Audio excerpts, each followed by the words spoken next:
Hello, you're listening to the K-12 Tech Podcast, bringing you insights into the world of education technology. Stay tuned as we discuss the past, the present, and most importantly, the future of technology in our schools. Hello, and thank you everybody for joining the K-12 Tech Podcast. Today, I am joined with Jeff Botteron and two esports coaches from Concord Community Schools. Can you introduce yourself really quick? Sure. My name is Isaiah Grathan. I've been working at Concord for approaching 2 years now as a district-wide tech. And I'm Brian Guerrero. I am also a district-wide tech, and I've been here for about 2.5 years, close to 3. Yeah. Awesome, and thank you. And then the topic today is esports, and number one, how the technology department can be a partner in getting that started, all the way from the tech director side down, but also from a coaching standpoint. Now, Isaiah, did you guys start this program like together, or was it already existing but not really like managed, or how did it start? There were across the district, mostly in the junior high and the high school, there were individual like esports clubs that would come together. It wasn't really labeled as esports. It was more of like a specific game. So for example, there were like Super Smash Bros. Clubs. But in terms of a generalized esports, that didn't happen until Brian and I kind of took that mantle and started creating something. I mean, I'd say we pretty much created it from scratch. There was a little bit of help from different areas, but there wasn't really anything before we started doing an actual esports club. Yeah, this whole topic interests me mainly because when it comes to video games, I'm like the least. I like my newest gaming system I have for me and my kids is an N64, which I brag, I'm a pretty killer 64 Smash player. I bet you are. Yeah, but what I really want to find out is this really seems like a topic I hear from tech directors consistently in the last probably 3 or 4 years. And I just kind of want to get into, you guys started it. What were kind of the hard aspects to get it going? Is there funding from the school, or do you do fundraisers? And really kind of just to find the difference between like a normal, like your traditional sport that's in a school and then your esports club or sports. Gotcha. Yeah, I'd first start off by saying, at least at Concord, we've been very grateful, or we've been pretty generous in terms of how much we've received to start up the program. I've heard a lot of stories, and like going to HEC, talking to others about their esports. A lot of them just like start from literally nothing. They start making their own funds through fundraisers, and they have like zero school support. Here at Concord, we've had some school support and support from the technology department itself. So where we started it, we had this construction called the Move Up Academy. And it was like this, it was meant to be almost like an electric cafe, I guess you could say. But there were rooms within that construction that were specifically made for like higher end development, for like VR educational purposes. It's been here for about, going on year 4? 4 years. Yeah. Within the first year and a half, I'd say that within like the first like 3 years, that one room for advanced computers, I had like some Alienwares in there. So they're really souped up computers. It really wasn't utilized as much, I think, as a lot of the staff thought it would be. So that's where we saw unused space. And that's where a lot of other schools see as well. They usually try to tie in their equipment with other courses. Like if they have heavy like AutoCAD courses or rooms with computers that are using higher end spec softwares, usually that's where you can kind of tie in and say, hey, can we also use these computers for this purpose as well, esports? Those kind of go hand in hand. And that's kind of what we did as well in the grand scheme. There was a room that was used for higher performance softwares for educational purposes. And we said, we could totally use these for esports as well. So we started there. It was a very small, it was like 6 computers with 6 monitors and really weird, awkward desks. It was great. And then from there, we received some funding through the technology department to kind of expedite the process, because I think our tech director saw how serious we were in regards to the esports, and he provided some funding. So we were able to get 6 additional computers like new desks, like actual gaming comfortable desks, chairs, and whatnot. And I think that touches the basis of the question. I think we jumped around a bit, but.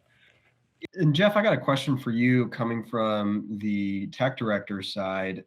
I mean, is it better to kind of bundle this with like what they were talking about with the CAD having high powered computers that have multiple purposes for funding, or what have you kind of seen on your end in education? Well, I think it depends on the size of the school. Not all schools are going to have those kind of specialty rooms that are being discussed. So I think it's going to be very much contingent upon what's the unique design of the school, what's the catch points. But from a tech, director perspective, I love every aspect of this, right? You're talking about getting kids in with high powered computers and having them interact with technology in meaningful ways. That's going to spur on a lot of good things that are going on within your system. From a tech standpoint, I'm sitting here thinking, wow, like if I wish I would have thought of that and could bring that in, because pulling kids into technology services in general within schools is just so critical. And this seems like a natural point for tech directors to take on and take advantage of the fact that would be identifying the more techie, the more game focused kids that are paying attention to computers, their specs, how they work, putting them together to be able to help out. So this just kind of is sparking some excitement, obviously, in my voice, but also it's getting the wheels turning on. How do you bring that in? I think it's going to vary from location to location, but having a tech director get their hands dirty with this seems to make a lot of sense. Yeah, and so just looking through like a process standpoint, like step one, step two, not getting the cart before the horse, is the first thing getting the students together and then seeing how many people are actually interested, or is it first starting the program and having all the tools ready to bring in the students? I'm just kind of curious, like, do you start by going to the school announcement, say, hey, anybody who loves playing video games, this, or how are you getting the word out to the school? Or would you say starting the program first and then recruiting is kind of the sequence of events to get started? Yeah. So honestly, we already had a few students that heard of our club. So they kind of were the original kids that showed up. Pioneers, Yeah, they showed up every day just wanting to play games because maybe they didn't have games at home. They didn't have those PCs. But then once we actually built the gaming room with all the PCs, we made a Google form and then sent it to all the high school students, and seeing what kind of interest we had over the school, and that's where more kids were able to join. So I think it's important to say that we spent our first year. We now have the distinction between competitive esports and esports club. Our first year was just esports club, so it was like an open, come in and play. We have these select titles that we support. Grab a group of friends. And that first year really helped build steam for the program, so that this year that we're playing in now, when we're actually competing in an organization, we actually had to do like tryouts and stuff because we had, more equipment at that time, which was great. But also we had that first year of just building the program's reputation, getting the word out. And on top of that, we were, our high school does like a morning announcements. So we had like advertisement in there. Hey, are you good at any of these 4 titles? Do you have friends that you want to or start playing in these titles for the first time? Mm-hmm. We kind of did that. We sat at some little lunch booth things that they do every now and then. So a little bit of advertisement on our end, and it was all kind of gradual. I think as we got more students in the program, we obviously needed more capacity in terms of hardware as we continue to grow. That's a really good point. And that was one question I was going to have is, okay, year one, how many kids do you think you had year one just in the club kind of learning, like playing the game? It's not as serious as you were year two. How many people year one? We had 10, about 10 reoccurring students. Yeah. And then year two, kind of you're actually doing competitive, you're saying you're having tryouts. How many kids do you think you had actually trying out? And then how many did you end up keeping? We had like over 60 students try out. And then we have 2 teams of Valorant, so that's 10 students. Apex is 12. So we have roughly a little close to 40 after tryouts. Yeah. Okay, so inside of esports, and that makes 100% sense. It's like 4 different sport eating events. Oh yeah, basically. that's where it gets different from like other sports. You have 4 different sports titles you have to support. Now, do you have any kids that play multiples? Like they're good at like multiple games, or is it like you pick one and that's your game? That's kind of how we've done it this year. There, besides a few students where certain titles like Rocket League, we only have like one team. We didn't have a lot of tryouts. So we do have one student from our Valorant team that subs in if he needs to. But typically we try to make them focus on one game. Yeah, we really want them to focus on their game and just practice that day in, day out and not focus on multiple games. Yeah, that's incredible. So 60 people, that's like as much as like a basketball team tryouts are. It was crazy. We had to spend 2 weeks of tryouts just because we have 4 titles you have to go against. They're all different in their own ways. So you have to like inspect every player, every student in their own way when they're playing that game. It was a busy process, but it was fun.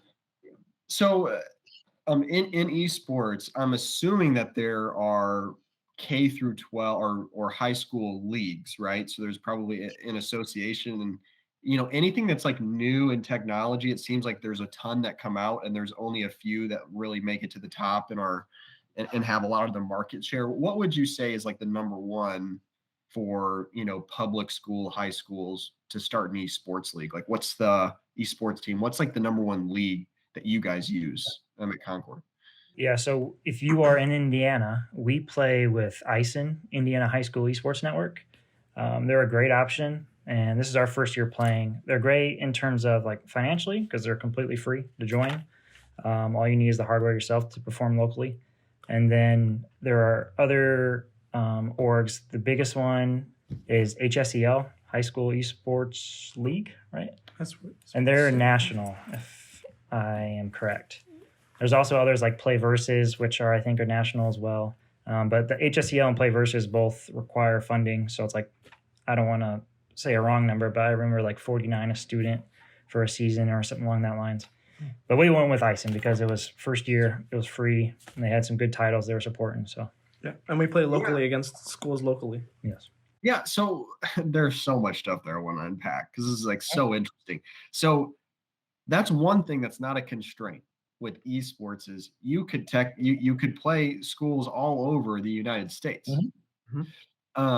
which is not like any other sport we have currently. It's all you have to be physically in the same spot. So that's interesting in and of itself, but it does kind of lose that rivalry that a lot of people have with your local schools. So Concord versus School City of Mishawaka or Penn or these other schools. So how many schools around you guys in Concord are doing esports? Is there quite a few or not that many? I'd say our closest one was Elkhart. Their esports coach has moved on to a different job, so we haven't heard from them this season.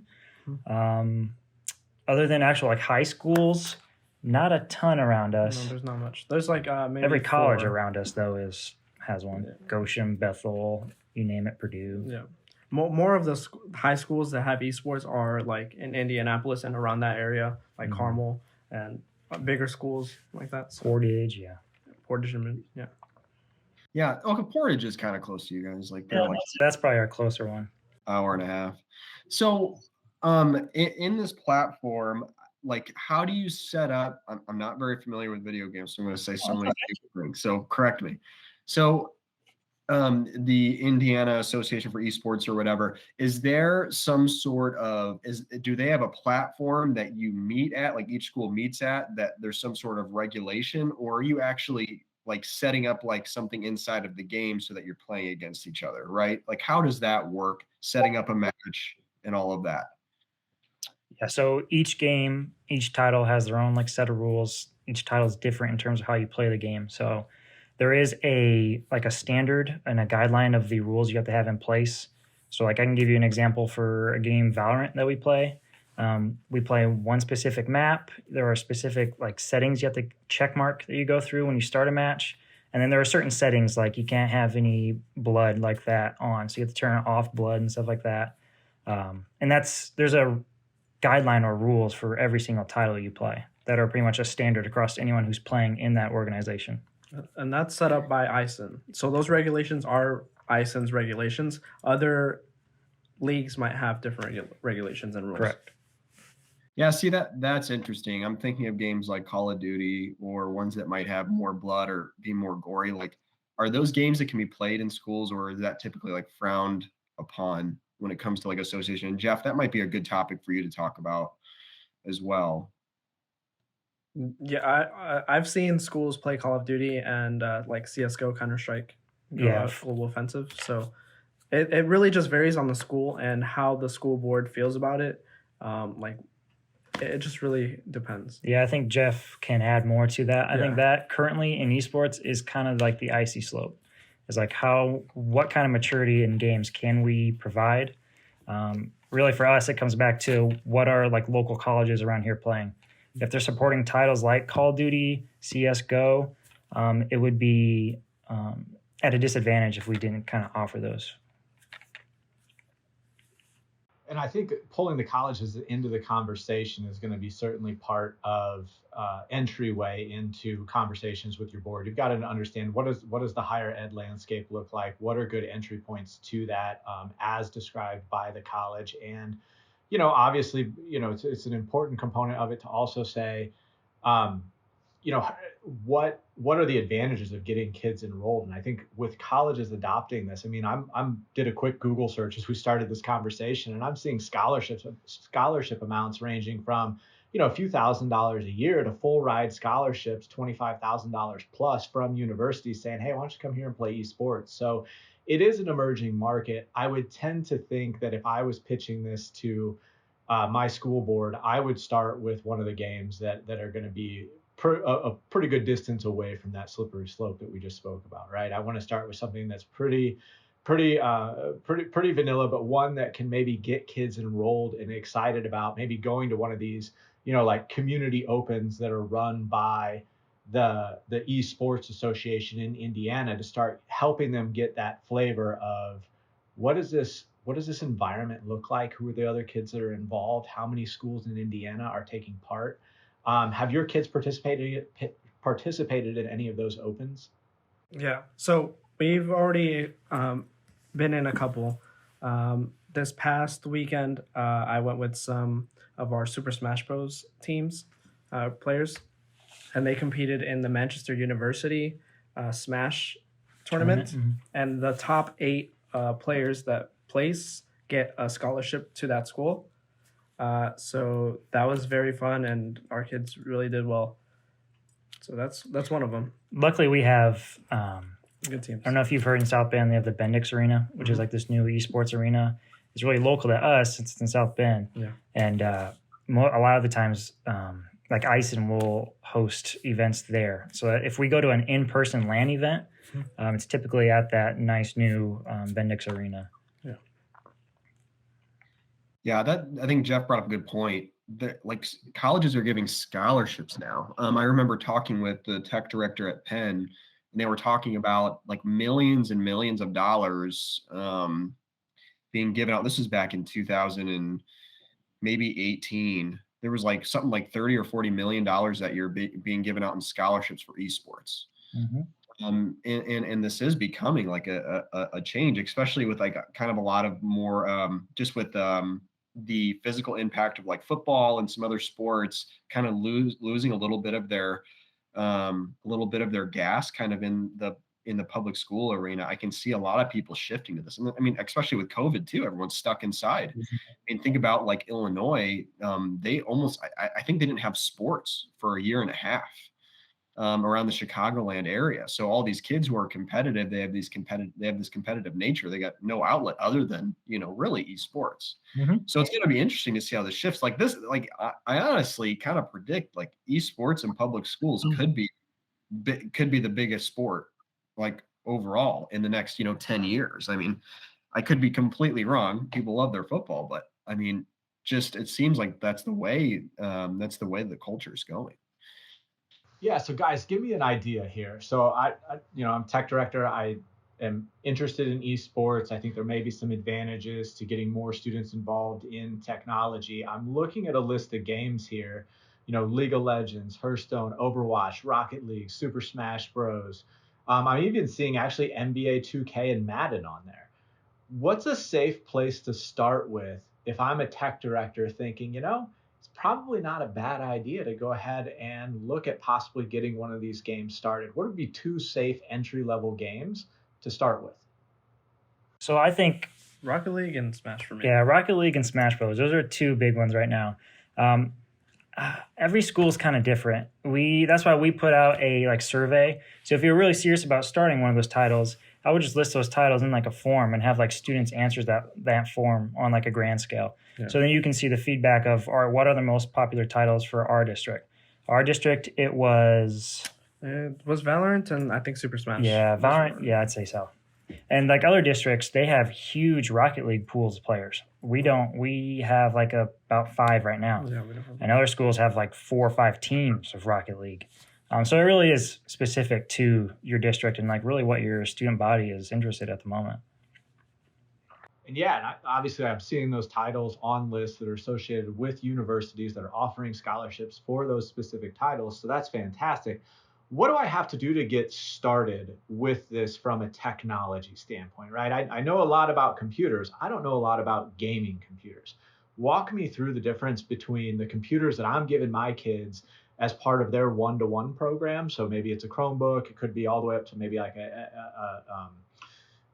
some Lenovo or Dell Inspiron. But what do the students need in order to engage in esports to as a starter? Don't give me your Cadillac. Give me your starter.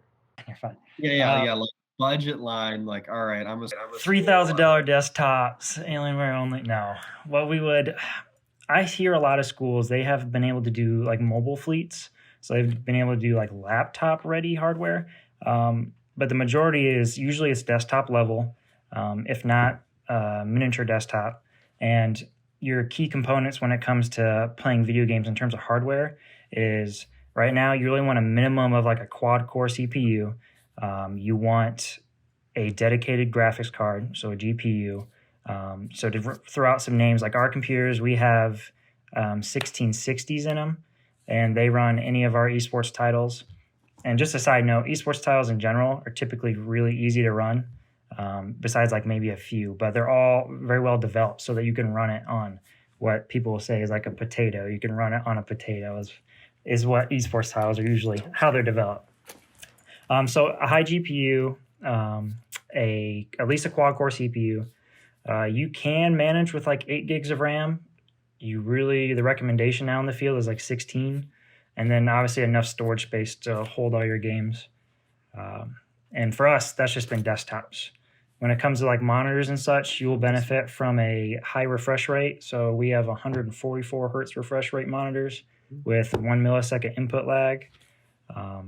And then we have a couple that are ultra wides, which aren't the best for esports, but they're good for titles like League of Legends or Rocket League, that sort of thing. Does that kind of answer a little bit when it comes to hardware? Yeah, it definitely does. And I think so as I'm computing this and trying to figure out, what does it take for me to step into it? If I'm a standard tech director, probably managing anywhere from, a $500,000 annual budget all the way up to a budget that's tens of millions. We're talking about this is potentially a fractional component of my budget in an era where a good chunk of my budget might currently be funded by some of the funds that are coming in from either federal or state dollars associated with pandemic relief. So this could be really a prime time to reallocate some of that money that I might otherwise have been putting into tech that now is being funded by external sources into launching one of these esports teams. So give me an example. If I had to launch an esports team for a program that's about your size, do you have any idea what that maybe, again, not the Cadillac budget would be, but maybe what that ideal budget number might look like? So for the tech directors out there listening. Yeah. So I would argue you really wouldn't want anything less than 10 gaming stations, with a lot of games being 5-person teams. That allows you to have kind of a varsity JV. If you want to be safe, you can do 11, so you have one machine backup, that's up to you guys. But for like a 10 gaming station setup, you're looking at computers themselves. They can range from anywhere from like $750 to $1,000 for your budget computers. At least those were what we were looking at the times. And right now is honestly an awful time to be purchasing in terms of like consumer level, because everything's just short, chip shortages, prices are going up. But $750 to $1,000 for a machine. So you're looking at closer to, $7,500 to $10,000 for the machines themselves. Them being spec'd for esports and such. And then monitors are still relatively affordable, cheap. So I think ours were about 110 or 120. So 10 of those. So now you're looking at like 85 to 1,200. And if you have the furniture, you don't need to include that. If it's just computer hardware, yeah, I'd say that. About like 8,500 to around 12,000, you can do a good beginning structure for your esports program. And your program is serving how many kids? We are serving right now, I'd say roughly around 45. Yeah, so we have different teams coming on different days. Yeah. That's how we manage it, to make it easier and to give each kid like a good environment to play in and not be completely like messed with other kids and things like that. So we service around like 40 each week, and then like 10 on each day that we have practice. Yeah. That's awesome. And like, so what about, I hear this, like I said, I'm coming from not really knowing, gaming mice and gaming keyboards. Is that typically something students would have on their own, or would that also be provided by the lab too? So yeah, I kind of skimmed over peripherals. Yeah. From what we've seen so far, is there are certain students that are like hyper competitive. They'll usually have their own gear. They usually have a computer at home, so they have their own mice and keyboard, and you get accustomed to that. So a lot of times we have some students that bring in, like half of our Valorant team brings in their own mouse because it's like a super light, super fast, everything, and then their own keyboard as well because they get used to their switches on those keyboards. So you do see that, but we provide a Logitech keyboard, mouse, and headset so that every station, no student has to bring in anything. It's just all you need is you and yourself and your interests. Walk in and play. What's that kit cost for the Logitech for all three? 200. Yeah, the headset was about 80, the mouse was like 30, and then the keyboard was like 70. So that's roughly close to like 220 to 250. Times that by 10. So it sounds like about $1,500 a station is a pretty conservative number. Like you can stay at $1,500 or less for everything.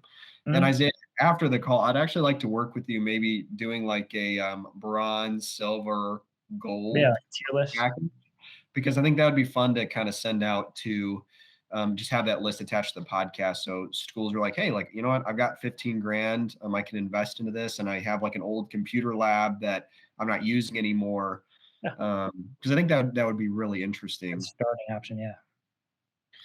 And as you process this, the thing that's sticking out in my mind is when you compare this to a traditional in-person sport that has all of the equipment associated with it, transportation costs, referees, things like that, like this. And I'm not saying that you don't pay to go into some of the tournaments that you go into, but there seems to be the ability to serve a pretty sizable population of kids for a shoestring budget relative to what other sports may cost. And to me, that's my entry point into conversations with the school principals, school superintendents, and ultimately the school board, saying, hey, if we're looking at cost per student engaged, here's how I line up next to a standard football program, basketball program, baseball program, et cetera. And my guess is that there is just such a significant difference there that you'll be able to gain some traction. And with the startup costs that you just identified and the pandemic relief that schools just got, even if chip costs and things like that are going up, now is the time to reallocate some of that technology budget to make this stuff possible for kids. Yeah. Yeah, I think, not to cut off Brian, I think a lot of the cost of esports is relatively upfront. So once you get past that first barrier, it really is just about like lifespan of hardware. Mm-hmm. Esports titles are going to be easy to run in general. So, lifespan of a GPU, of a CPU, I mean, you can get 5+ years out of these things. So most of that cost for an esports program is going to be completely upfront. Yeah, and you can probably honestly set up a refresh cost, just a yearly refresh cost of like, okay, we're going to allocate, let's just say we have a 4-year refresh rate on everything. You can just say, okay, this costs us about $3,500 a year for us to have that, not including, the back money you get where you could sell the old rigs. Or if you get cabs, you could honestly just upgrade this. You could upgrade just the chip. You could upgrade just the graphics card, and you wouldn't even have to buy like all the components at once. Which I think that's really interesting. Now, one question I had is, can parents watch these matches? Like, is there a way for like fans or people who are coming, like family, friends, or whatever, to watch this, like watch you spark? Because like, wouldn't there be a way of like cheating and some other things? Like that's one of my main questions I had for that. Yeah. No, so we sports like these, they all get streamed online. There's different streaming services like Twitch, if you've heard of it. And we are still setting up our Twitch stream so that we can show our fans and our parents the games. But like big tournaments and things like that, and other schools do stream their games every day that they practice or that they have a game, and multiple viewers show up every time.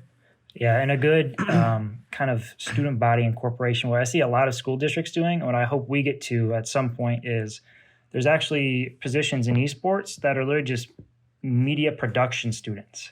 So they're the ones actually editing the live streams, uploading to YouTube. So now you have not only a way for parents to see, oh, my son, my daughter, they're doing great in esports, they're loving it. But also now we're giving options and benefits to students that can learn from actual like production quality media, those kind of things. Even things like shoutcasting, like if students want to be basketball shoutcasters in the future or broadcasters, anything like that, they get that practice, real in-time practice. They can put that on their college resume and say like, hey, look at my footage that I streamed and really helps them. Yeah. Oh, wait. So you're telling me that there are students who watch the live stream and then they're like sportscasters. They're like, hey, like they just did this. That's really difficult or whatever. So like there is really kind of like a full production behind this. That's an interesting. I don't know, Jeff. Yeah, that would get me excited as a tech director. That's what we hope. This is where when you think about, or one of the main jobs in schools, right, is to make sure that kids feel connected. And we know that kids, through participation in athletics, have a greater connection to their schools and graduate at higher percentages than other populations of kids. But yet we don't aggressively pursue what Isaiah's bringing to us today. We don't aggressively pursue this idea of esports as a way of actually furthering those marks and those measures. And the way that you've just identified it says, hey, whether you're an esports athlete or you're somebody who supports, to your point, Zach, the esports production, you're engaged actively now in your community of peers, which we know has a research base in helping you graduate at a higher rate and perform better in school. This is tremendous stuff. And at a shoestring of a budget for startup relative to traditional sports programs, this just seems like a home run right now, given not only the pandemic and the funding that's available, but just kind of the state of schools in general. This is really great stuff. And I hope that folks out there are really paying attention and taking some notes on what they can do to start. And to add to that, Jeffrey, a lot of our students, like 80% of our students, are students that don't even participate in sports and traditional sports at school. So we're really reaching out to that group that don't really get out much. And we're bringing them in and we're giving them a really great environment that they can learn and grow, and then hopefully take that to higher education. That is a phenomenal stat for anybody. If you are out there listening and you are pitching this, and you can say, hey, we may be able to engage in our target population up to 80% of kids who are not otherwise engaged in our school. That's a phenomenal stat right there. Yeah, and just with like how the culture is changing as well, with a lot more people wanting to be like YouTube like influencers and social media influencers, like this is their ability to promote something. Because right now with sports, right, like if you're a media person, you're there with a camera that's stationary and you're going back and forth while they play.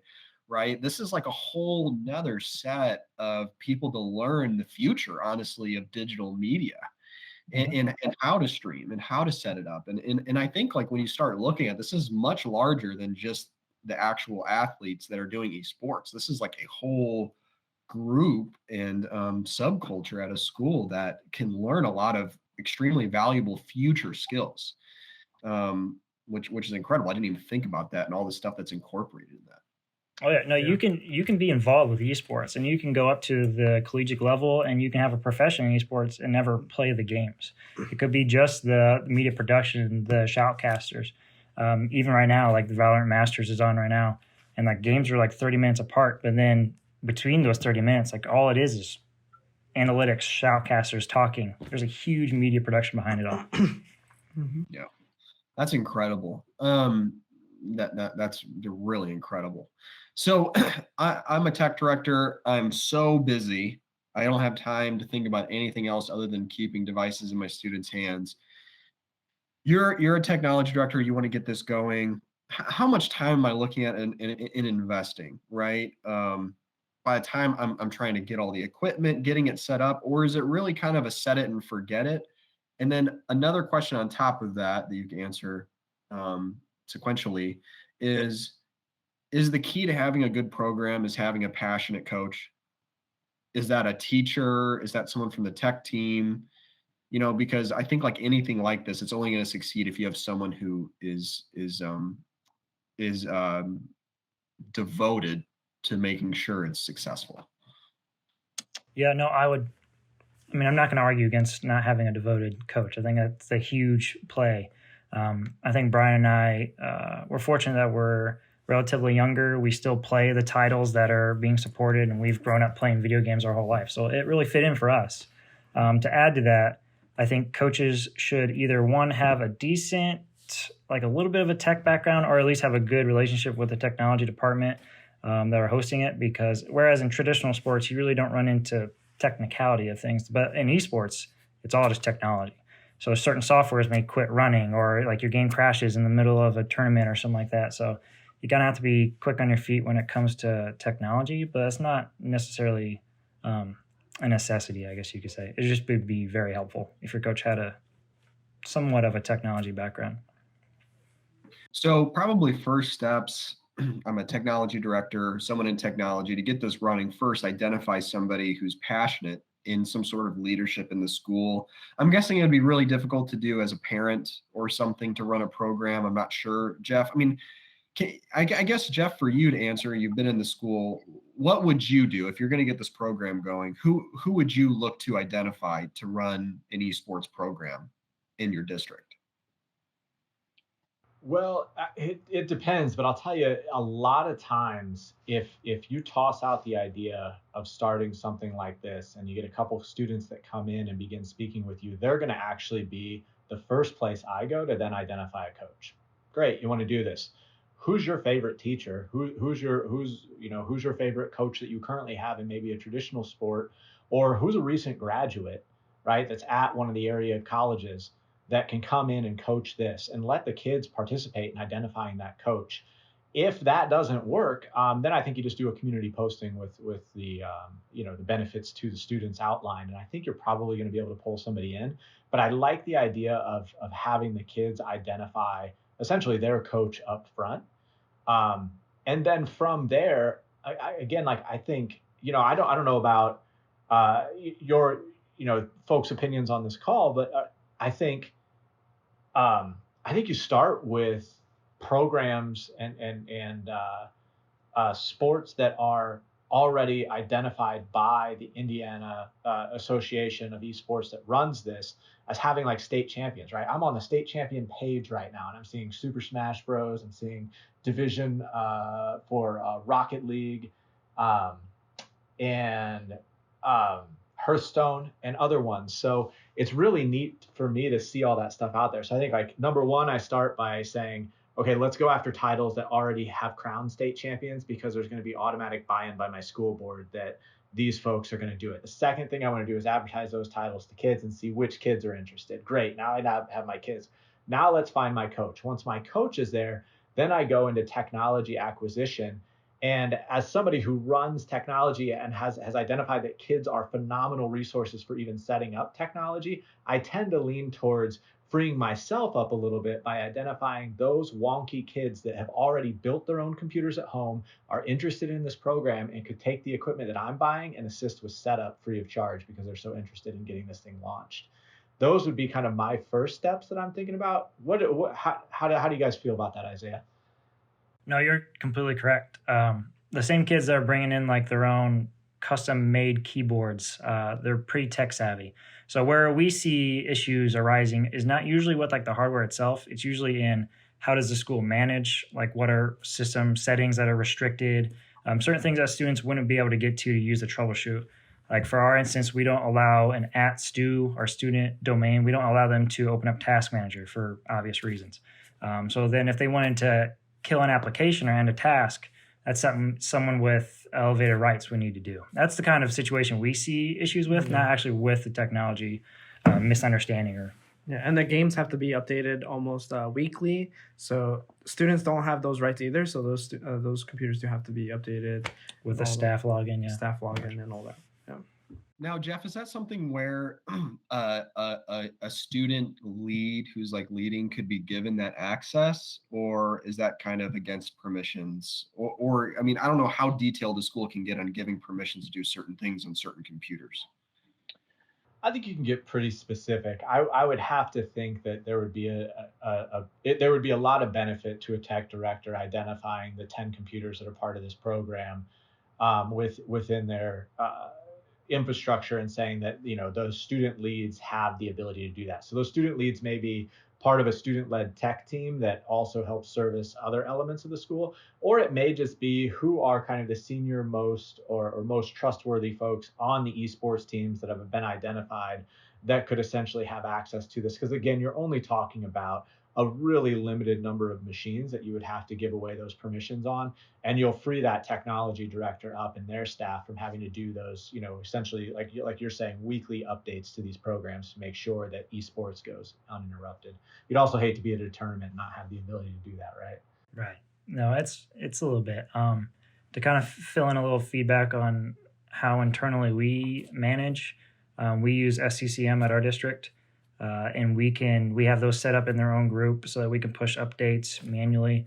We can also remote into those computers from our central office and just perform manual updates from there. That's in terms of pretty much like the hardware of how we manage it. Yeah. Awesome.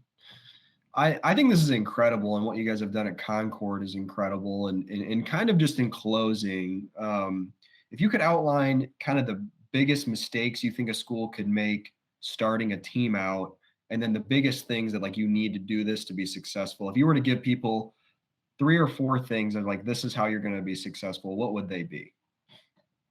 I think at least one for me personally is if you go about choosing a title before you know what your student census is, that's going to be a big mistake. It's really difficult. I mean, just like with any student, if you try to shove a student into football that has no passion to play football, they're not going to perform. They're not going to care. If you support, say you picked out 2 titles, Apex and Super Smash Bros., and your school body only likes to play Rocket League and Valorant, you're going to have a very low adaption when it comes to like your program. So students have a lot of power in that sense that really you want to tend to, what are the best titles that offer the best possibilities like post high school, but also what are students wanting to play right now? Because if you get the titles in that them and their friends are playing, your program's going to grow quickly. Yeah, I'll tell you a couple for me. The first one would be don't cheap out on the equipment and the room that you pick or the facility that you pick. Really try to design that room for specifically esports, and just really try to design that room with everything that's needed. Like, don't cheap out on the gaming computers, on the furniture. You need all that so that the students really feel like they want to get in there and they're going to compete and they're going to give their best. Right. The second one would be whoever's going to lead esports, whether that be the coach, teacher, whatever it may be, make sure just that you pick someone that really wants to be there and really pushes the students to be their best, to have fun. And because colleges are going to want to come in They're going to want to come talk to your students. They're going to talk about scholarships and all these things. And you really want a coach that knows what they're doing, or at least wants to understand, and just really helps the students as well. So that's yeah. I think those are all really, really good points. And you're right. Like kind of what we talk about in technology is student buy-in and staff buy-in.